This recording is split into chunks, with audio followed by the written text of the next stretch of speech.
에스겔 6장 11절에서 14절까지 말씀 묵상합니다. 6장 11절에서 14절까지 말씀 있습니다. 주 여호와께서 이같이 이르시되 너는 손뼉을 치고 발을 구르며 말할지어다. 오호라 이스라엘 족속이 모든 가증한 악을 행함으로 마침내 칼과 기근과 전염병에 망하되 먼 데 있는 자는 전염병에 죽고 가까운 데 있는 자는 칼에 엎드려지고 남아있어 에워싸인 자는 기근에 죽으리라. 이같이 내 진노를 그들에게 이룬즉 그 죽임당한 시체들이 그 우상들 사이에 제단 사방의 각 높은 고개 위에 모든 산꼭대기에 모든 푸른 나무 아래에 무성한 상수리 나무 아래 곧 그 우상에게 분향하던 곳에 있으리니 내가 여호와인 줄을 너희가 알리라. 내가 내 손을 그들의 위에 펴서 그가 사는 온 땅 곧 광야에서부터 디블라까지 황량하고 황폐하게 하리니 내가 여호와인 줄을 그들이 알리라. 아멘. 하나님을 바르게 알지 못한 비극. 하나님께서 공의 심판을 행하시면서도 하나님께서 자비와 긍휼을 베풀으셔서 남은 자, 구원을 받을 자들에게 긍휼을 베푸실 것이라는 말씀하십니다. 그러니까 하나님께서 패역한 이스라엘 백성들을 심판하실 것이다 라고 선지자를 통해서 끊임없이 말씀하셨고, 이 심판이 성취되었을 때 하나님께서 말씀하신 것 같이 모든 일이 일어날 때 비로소 나 여호와인 줄 알게 될 것이다 라는 말씀하시는데요. 이들은 하나님을 떠나서 음란한 눈으로 심판되어 구원받은 사람이죠. 우상을 섬겨 하나님을 근심하게 한 일을 기억하는 사람들이었다 그랬어요. 바벨론에게 멸망당하고 포로로 끌려가게 된 이 모든 일의 원인이 자신들이 하나님과 말씀을 버리고 우상 숭배로 하나님 앞에 간음하고 악을 행한 이유임을 잘 알고 있는 사람들이었습니다. 하나님께서 미워하시는 가증한 죄악을 행한 일을 진심으로 회개하고 돌이키는 사람들입니다. 자신들의 죄를 깨닫고 애통하며 죄를 미워하고 버리는 사람들이 하나님의 구원의 은혜에 참여할 사람들인 것입니다. 그러니까 우리가 하나님 앞에 은혜로 죄사함받고 구원받아 하나님의 자녀가 되었습니다. 죽어 마땅한 죄인들임에도 불구하고 우리를 의롭다 함을 얻게 하시고 하나님의 자녀로 삼아주셨습니다. 이제 남은 주어진 우리의 삶의 여정에 우리에게 주어진 과제는 어떻게 우리가 이 악이 가득한 세상 속에서 하나님을 경외하고 주님을 사랑하고 주님의 살아계신 주의 영광을 나타내는 의롭고 거룩한 하나님의 자녀로서 주의 영광의 빛을 나타내며 살아갈 것인가, 우리에게 주어진 과제입니다. 11절에 주 여호와께서 이같이 이르시되 너는 손뼉을 치고 발을 구르며 말하라. 선지자에게 손뼉 치고 발을 구르며 말하라고 하시네요. 이스라엘 족속이 모든 가증한 악을 행함으로 마침내 칼과 기근과 전염병에 망할 것이다. 손뼉 치고 발을 구르며 말하라. 왜 이렇게 하나님께서 하라고 하셨을까요? 선지자들에게. 당시에 하나님의 백성들이 말씀 듣기를 싫어했어요.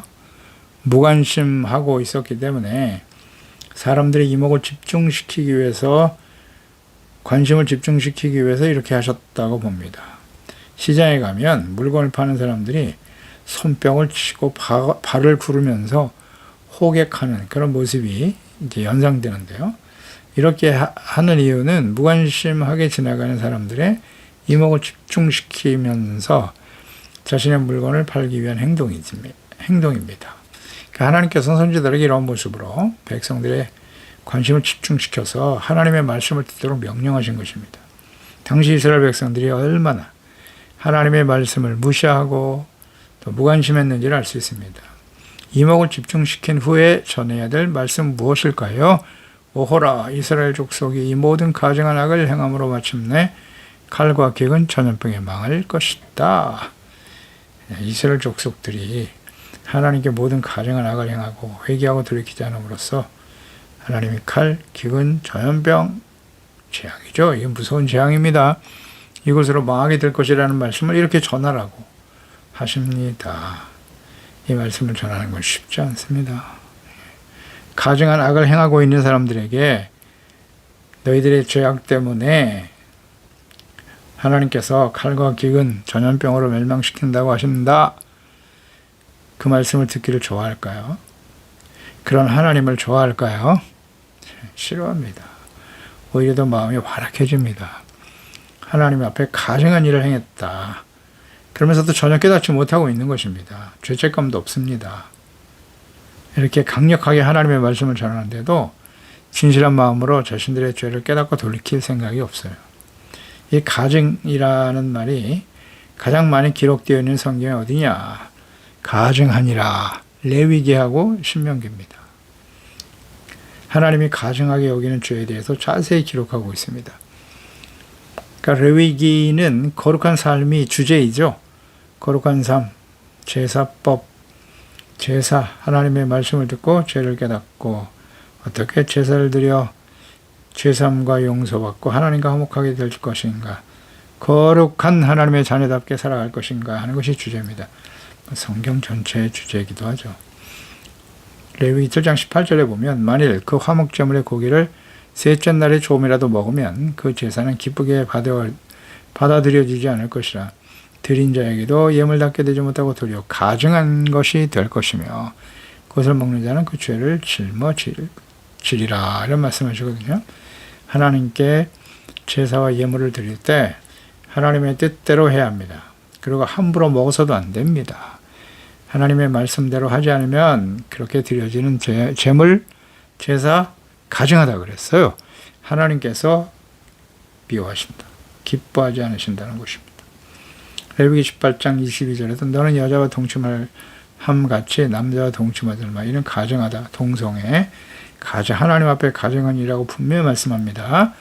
레위기 18장 26절에 그러므로 너희 곧 너희의 동족이나 혹은 너희 중에 거류하는 거류민이나 내 규례와 내 법들을 지키고 이러한 가증한 일이 하나라도 행하지 말아야 한다. 가증한 일 하나도 하지 말라. 가증한 모든 일을 행하는 자는 그 백성 중에서 끊어질 것이라고 레위기 18장 29절에 분명히 말씀하네요. 가증한 일을 행하면 하나님의 백성에게서 끊어진다. 관계 단절입니다. 하나님과의 관계 단절될 것이다. 강력한 말씀이죠. 신명기 27장 15절에도 장색의 손으로 조각하거나 부어 만드는 우상에 대해서 여호와께서 가증하다. 그것을 만들어 은밀히 세우는 자는 저주를 받을 것이다. 모든 백성 응답하여 말하되 아멘 할지니라 말씀하십니다. 그러니까 율법에서 명하신 가증한 일, 모든 가증한 악행을 행했다. 그 중에서도 우상 숭배이죠. 하나님을 버리고 하나님 보시는 목전에서 성전 안에 우상을 세우고 심각한 악을 행했습니다. 가증한 일이죠. 그러니까 하나님과 그 말씀, 율법에 대해서 무지하고 무관심해요. 그리고 아주 완악하죠. 말씀을 들어도 돌이키지 않습니다. 모든 가증한 악행을 끊임없이 행하고 있었습니다. 그러니까 지금 제레미야 시대, 그리고 이제 에스겔 선지자 마지막 바벨론에서 심판을 향해 달려가는 이 시대에 하나님의 백성들의 모습이 가증하다라는 말씀을 우리가 생각해 본다면 이는 마치 창세기 6장 5절 노아의 홍수 심판 시대의 사람들과 같다. 창세기 6장 5절에 여호와께서 사람의 모든 죄악이 세상에 가득함과 그의 마음으로 생각하는 모든 계획이 항상 악할 뿐임을 보셨다. 그러니까 마음이 완악하죠. 말씀을 듣지 않는 백성들이 들어야 될 말씀인데요. 모든 죄악 가득하다. 그냥 가증한 거죠. 하나님 보실 때는. 그러니까 모든 시대의 이스라엘 백성들이 그랬고 특히 하나님의 심판 임박한 시대의 주의 자녀들의 특성이 왔다. 그래서 오늘날 마지막 심판을 하려고 하는 시대에 자녀들의 특성임을 우리는 생각해야 합니다. 완고함, 완악함, 교만함이죠. 주님의 말씀 앞에서 주야로 말씀 묵상해야 되는데요. 그리고 말씀 앞에서 우리 자신의 잘못을 깨닫고 돌이키는 겸손한 삶, 온유한 마음, 깨어진, 통하는 자가 되어지는 것이 얼마나 복된 일인가를 생각합니다. 이것을 온전히 이루지 못한 교만, 완악함, 이것이 다 우상숭배입니다. 잘 우리는 명심해야 됩니다. 완고함, 완악함이 우상숭배의 본질입니다. 사무엘상 15장 23절이요. 거역하는 것은 점치는 죄와 같은 것이고 완고한 것은 사실 우상에게 절하는 죄와 같다고 분명히 말씀하십니다.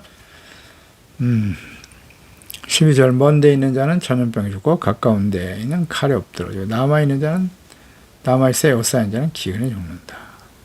이같이 내 진노를 그들에게 이룰 것이다. 먼 데 있는 자, 예루살렘을 중심으로 해서 그 안에 거하는 자들이 있고 주변에 가까운데 멀리 떨어진 곳에 있는 사람들이 있었습니다. 그러니까 모두 다 바벨론에 의해서 멸망을 당하게 되는 과정이에요. 남아있는 사람들, 에워싸인 사람들은 예루살렘 안에 있는 사람들이었습니다. 안전한 곳에 숨은 자들도 있었고 멀리 도망친 사람들도 있었습니다. 하나님께서 반드시 정리하실 것이다. 먼데 가까운데 성 안에 있다가 에워싸여 죽어가는 사람들, 칼, 기근, 전염병에 의해서 하나님의 재앙을 피할 수 없을 것이고 모두 다 죽음의 길을 가게 된다. 죄의 삭은 사망입니다. 특히 성 안에 에워싸인 자들은 더욱더 비참하죠. 기근에 죽을 것이라고 하셨는데요. 부모와 자식이 서로 잡아먹는 참상이 벌어지게 될 것이고 포로 이후에 후일 예수님을 죽이고 그 죄값을 자신들과 후손들이 감당할 것이라고 큰 소리 쳤던 예루살렘의 백성들 어떻게 되었나요? 역시 로마에 의해서 포위를 당하고 동일한 일이 그때에도 발생하게 됩니다. 역사적으로 하나님의 예언의 말씀이 다 성취되었습니다. 성 안에 가까이 있는 사람, 성 밖에 멀리 떨어져 사는 모든 백성들이 하나님의 심판을 피할 수 없을 것이다. 모든 가증한 악을 행하는 하나님의 백성들은 누구도 하나님의 공의의 심판을 피할 수 없을 것입니다. 칼, 기근, 전염병, 이것은 하나님의 전형적인 심판의 도구 방법이죠. 모든 시대 요한계시록 심판의 내용이기도 합니다. 요한계시록 마지막 심판 때는 천재지변까지 더 추가되죠. 칼, 기근, 전염병, 해가 어두워지고 천체 운석들이 막 떨어지겠죠. 별이 떨어지고 얼마나 무서운 일이 벌어질까요? 13절에 죽임당한 시체들이 그 우상들 사이에 제단의 높은 산꼭대기에 가득하게 될 것이다.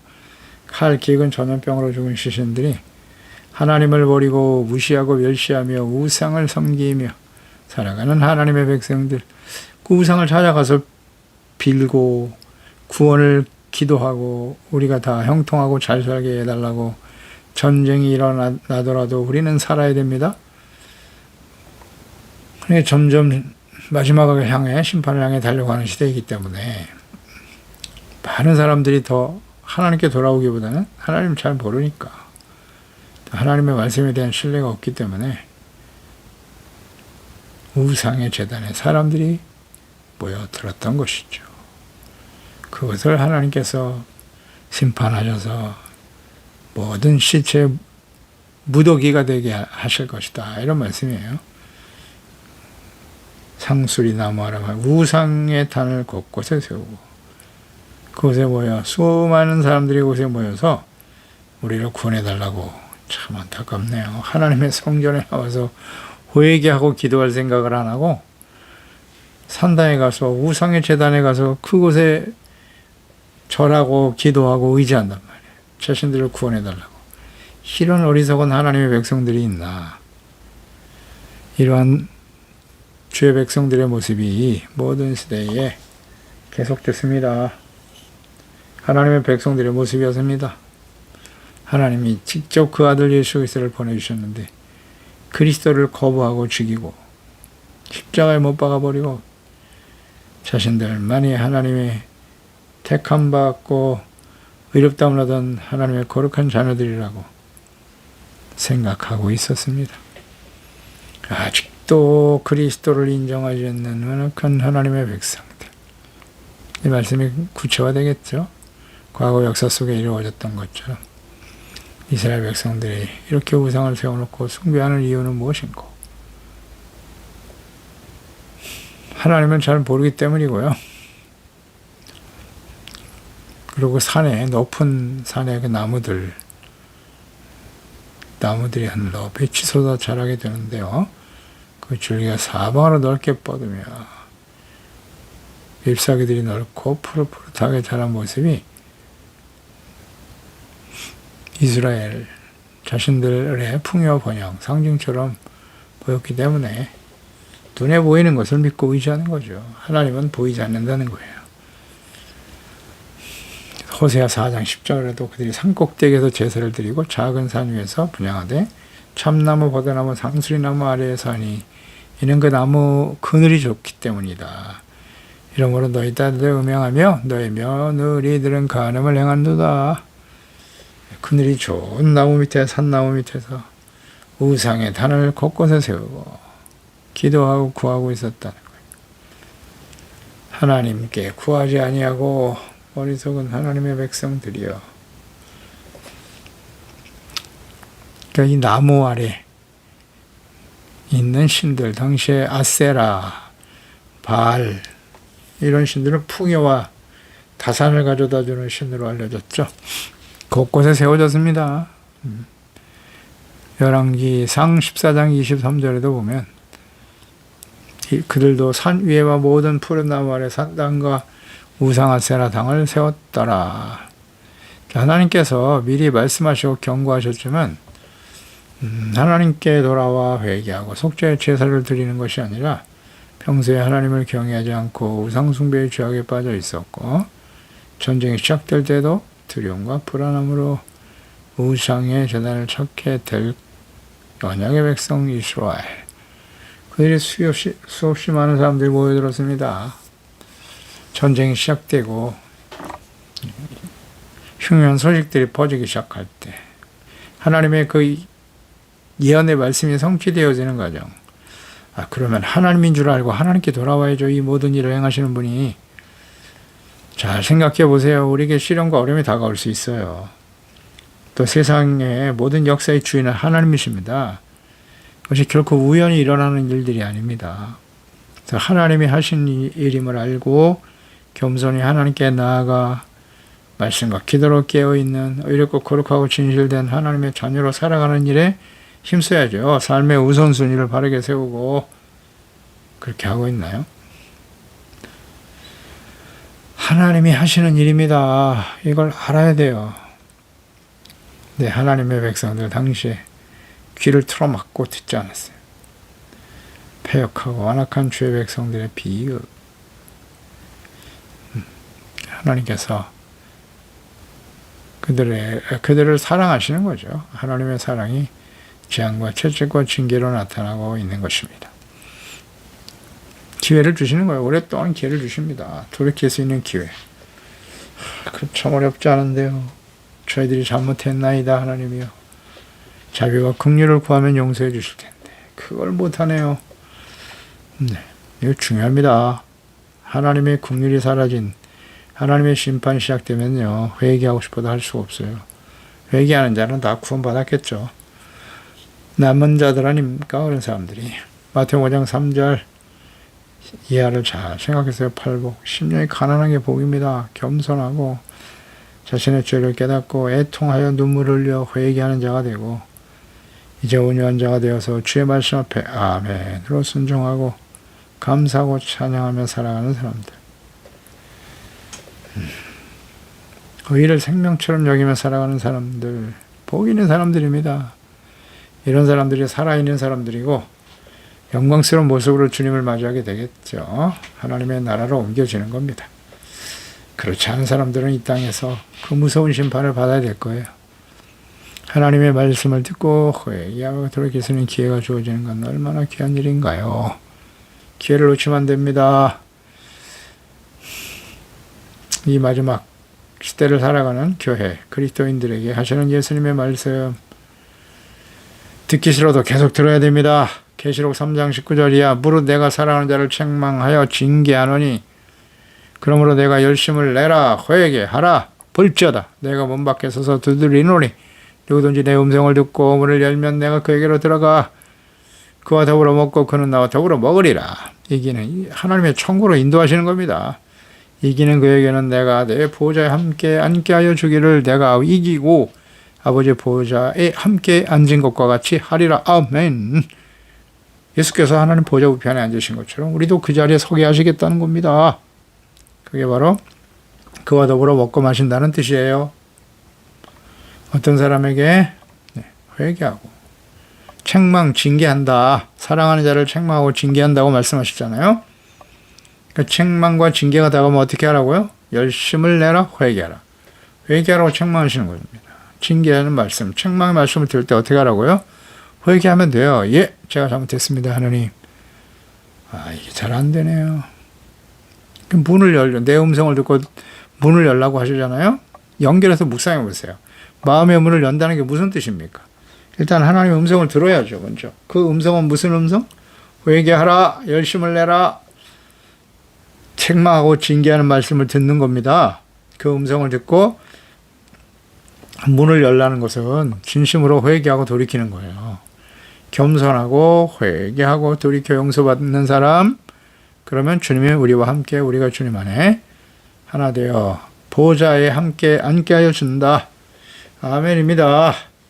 14절 내가 내 손을 그들의 위에 펴서 그가 사시는 온 땅 광에서부터 디블라까지 황폐하게 될 것이고 그때서야 내가 여호와인 줄을 알게 될 것이다.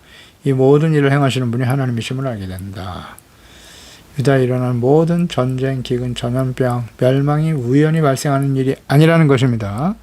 하나님께서 직접 그의 손을 펴서 하시는 일입니다. 계속 강조하시잖아요. 하나님께서 전능한 그 하나님의 전능하신 손이 패역한 이스라엘 백성들에게 감당할 수 없는, 피할 수 없는 심판의 손이 되어버렸네요. 구원의 손이 심판의 손으로 바뀌더라. 누구도 피할 수 없죠. 하나님이 하시는 일은. 이 일들이 하나님께서 하시는 일임을 깨닫고 겸손하게 회개하고 돌이키는 자는 구원을 얻게 될 것이다. 이렇게 볼 때 본 구절의 의미는 이스라엘의 가나안 남부 지역인 애굽 경계된 남부 광야에서부터 북부 지역에 이르기까지 이스라엘 하나님이 주신 언약의 땅 전체를 의미하는 것이죠.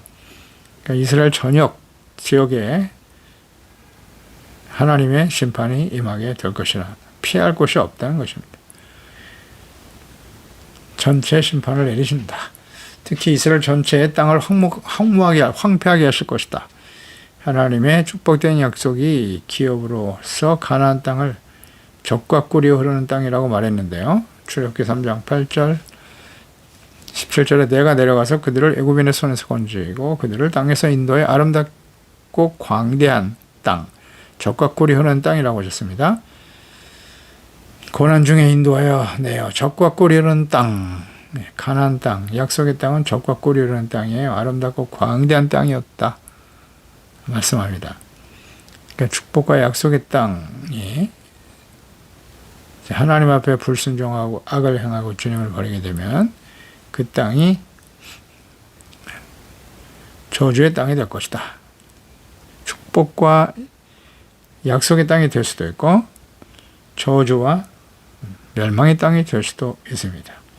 이것은 하나님께 대한 그 말씀에 대한 태도에 달려 있다고 누누이 강조하셨습니다.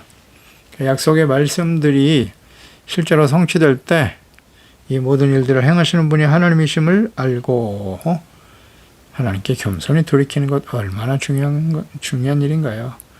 하나님께서 심판하시는 목적 중에 하나, 하나님을 알도록 하기 위함입니다. 성경을 통해서 우리는 두 가지를 알 수 있다. 큰 측면에서 볼 때 하나는 하나님을 알고 또 하나는 뭘 알게 돼요? 성경을 우리가 묵상하게 되면 하나님 앞에서 그 지음받은 사람이 인간이 얼마나 교만하고 어리석고 완악한가. 끊임없이 범죄하고 악을 행할 수밖에 없는 연약한 존재인 사람을 알게 돼요. 그래서 우리는 하나님의 자비와 긍휼이 필요한 것입니다. 그렇지 않으면 우리가 하나님 앞에 설 수가 없다. 얼마나 교만하고 완악한 무지하고 하나님에 대해서 이렇게 무관심하고 하나님 목전에서 악을 행한단 말이죠. 아주 뻔뻔하죠. 이러한 우리의 모습을 발견하게 돼요. 두 가지를 하게 되는 거예요. 하나님을 발견하고 너무나 뻔뻔하고 완악하고 교만한 죽어마땅한 죄인들인 우리의 모습을 발견하게 되는 것입니다. 그래서 우리에게 주어지는 일들, 되어지는 모든 상황 속에서 하나님이 하시는 일임을 알고 깨닫고 겸손해져야죠.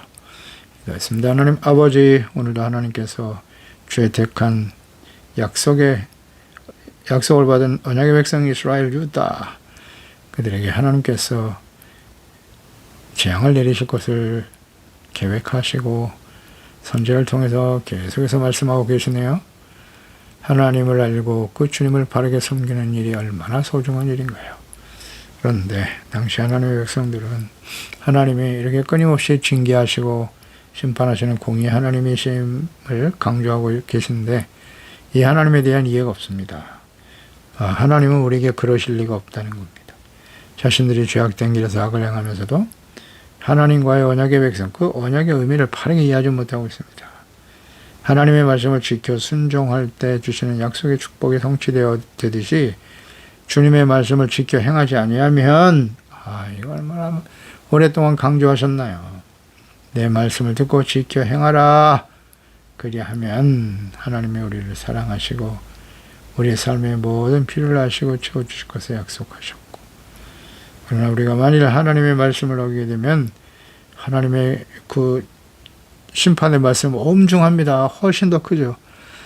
이 말씀을 들을 때, 그래 이 말씀이 성취되었지 않습니까? 역사적으로 이것을 깨닫고 매일매일의 삶의 여정에 주님의 말씀 앞에서는 우리의 모습을 발견하고 겸손해지게 하시고 애통하며 회개하고 돌이켜 용서받고 의를 생명처럼 소중하게 여기고 항상 우리의 마음이 청결하여 오직 하나님과 예수 그리스도 주의 약속의 말씀을 굳게 붙들고 하나님의 자녀답게 참된 그리스도인답게 살아가는 일에 힘쓸 수 있도록 주의 성령께서 감동하시고 깨우쳐 주소서. 예수님의 이름으로 기도드리옵나이다. 아멘.